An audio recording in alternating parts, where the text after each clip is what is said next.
Ай-яй-яй-яй-яй-яй-яй. Как же так?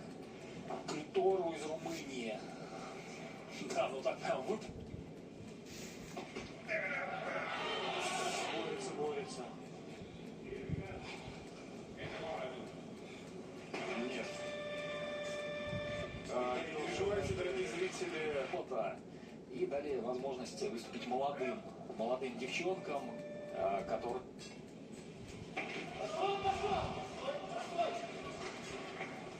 Хорошо, держать. Вау! Так, что случилось? Шикануло его, так смотри. На второе место. Ох. Ох.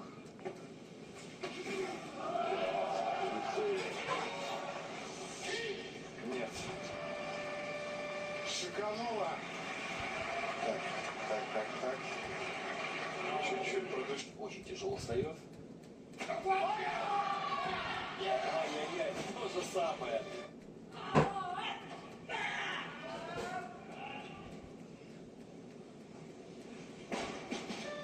Очень тяжело вставала. И вот так. Ай-яй-яй, не довытолкнул. Ромала Бегай всегда борется. Штанга ломает ее, но вот видим мы последствия этой борьбы. Да, он поясница.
What's up, everybody? Louis Marco here as YouTuber and YouTuber. As you guys know, I made countless videos about the so-called synthol phenomenon, which exists pretty much everywhere. These pictures are mainly from Brazil, but it's pretty much all over the place in Middle East, in Europe, Africa as well, India lately, and certainly in Western world as well. Even top bodybuilders do it not to this extent, but they inject SEOs, site-enhancing oils, locally to basically enhance their appearance. Now, needless to say, these guys do it in another measure. They're not even lifters, they're not bodybuilders, so to speak, but as you guys can see, this guy tried to emulate the posing of bodybuilders. Now, granted, most of the videos available online are kind of funny, because we find these bodies pretty much outrageously looking, and for good reason.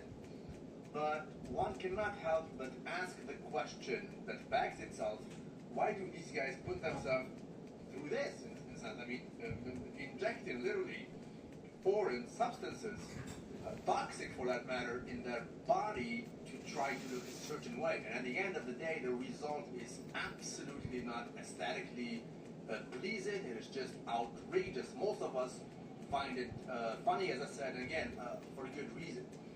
But at the end of the day, I do believe right now that these guys most likely suffer from a bigorexia problem, also known as Adonis problem, or in a scientific term, I think the proper way is to call it body dysmorphia, meaning they're not satisfied, obviously, with their natural looks, so they try to enhance it by any means possible, right? And this is the highest degree, I think. This is more than basically androgens or illegal substances like steroids. This is another level, It is utterly dangerous, and in this case in Brazil, it's not even synthol, because synthol is just oil, right?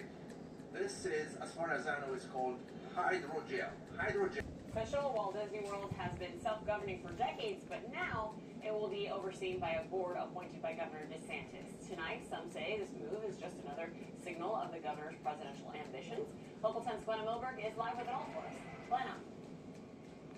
Amassing power, Nicole, definitely making the moves of what may be a presidential candidate to be. In fact, you know, the governor wrote a book and it drops tomorrow. There's a book tour this week that's starting. Today's event, though, was the signing of a law that the governor literally ordered up from lawmakers at Disney's expense. Look at your watch and you'll know at what time the corporate kingdom finally came to an end. The governor coined Disney the corporate kingdom, got lawmakers to take away autonomous land governing status, put in his own board members. Firefighters here gifted the governor an axe without acknowledging any metaphor there. DeSantis says this new law ends Disney's decades-old preferential treatment. Opponents, though, see it as punishing a company that defied his gender and race education changes. Even Mike Pence this week on Business Cable called it a bridge too far.